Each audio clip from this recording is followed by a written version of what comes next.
when someone is struggling with depression, that depression can affect a person's thought in a way that the person can't see a way out. And what they really want is just for the pain to end. So when someone is or struggling with depression, this can sometimes lead to thoughts of suicide. And they might think, there's no way out. It will never get better. There's nothing I can do. And this is why we want to intervene, so that the person does not have to cope with this alone. It can be a real darkness when someone is extremely depressed, and feeling alone in that darkness can be scary. It can be very scary. And what we want to do is help you through that. And it could take a while, it doesn't go away right away, but we want to make sure that you're being supported during that time, and that we are helping you through it, and that you're not there alone.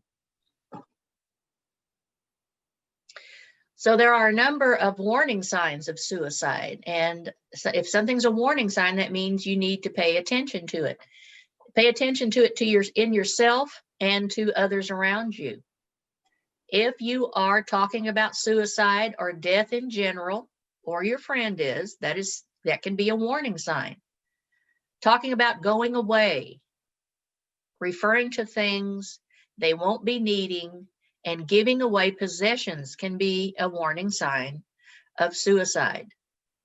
Talking about feelings of hopelessness or guilt can be a sign of suicide. Pulling away from friends and or family. Losing the desire to go out and do the things you've enjoyed in the past. Trouble concentrating or thinking clearly. Changes in eating or sleeping habits can also be a warning sign of suicide, as well as self-destructive behaviors like alcohol, drugs, cutting. Those are all examples. And we want to make sure that we prevent suicide. And part of preventing suicide is knowing the warning signs in ourselves and others. So what we want to do is help you understand that suicide is preventable. And we want to encourage people to speak up and to reach out, and to keep in mind that suicide as a solution is permanent.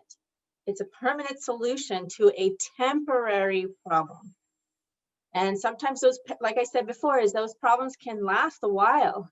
And what we want to do is be there for you and help you through it. We want to find people who can help you through that.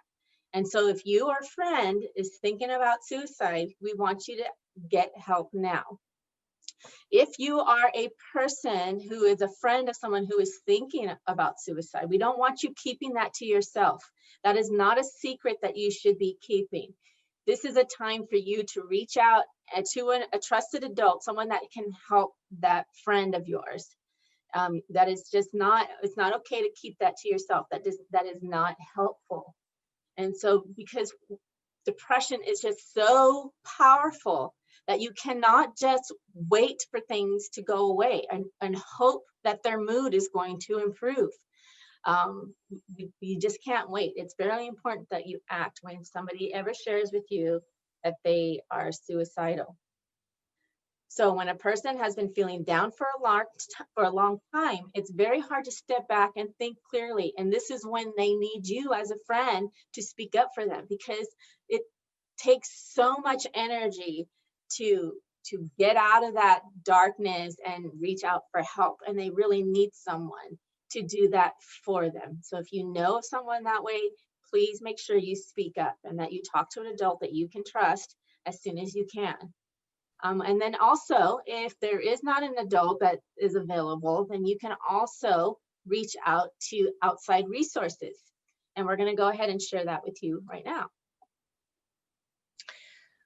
So some of the resources that you may wish to use, the first one is safety. If you are feeling suicidal, you can call safety at the number listed, and someone will be there to help you through that.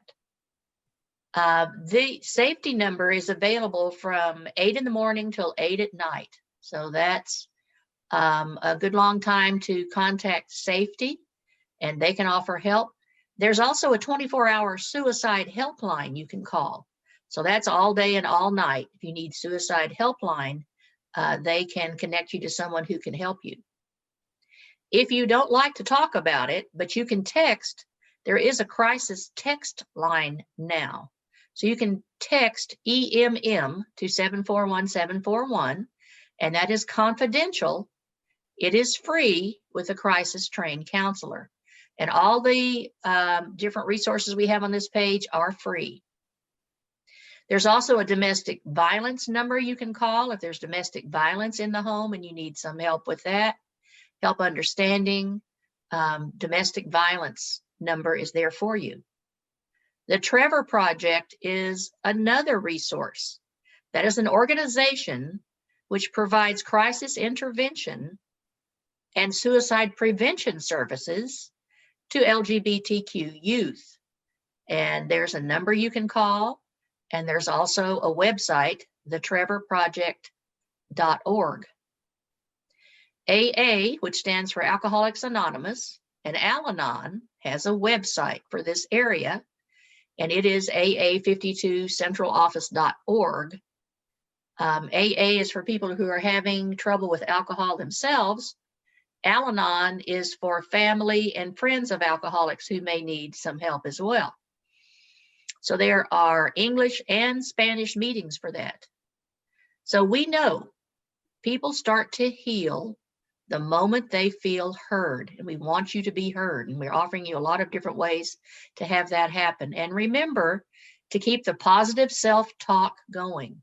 Over in the right, it says, I am beautiful, you are smart, you are strong, you are talented, you are powerful, and you are enough. And those are some of the things you need to say, the self-talk you need to say to help keep yourself from getting too depressed.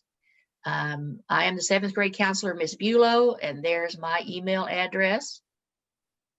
And we have the 8th grade counselor, Miss Palacios, and her email address. Please reach out to us with any questions you may have. Thank you for your attention. Thank you. Bye-bye.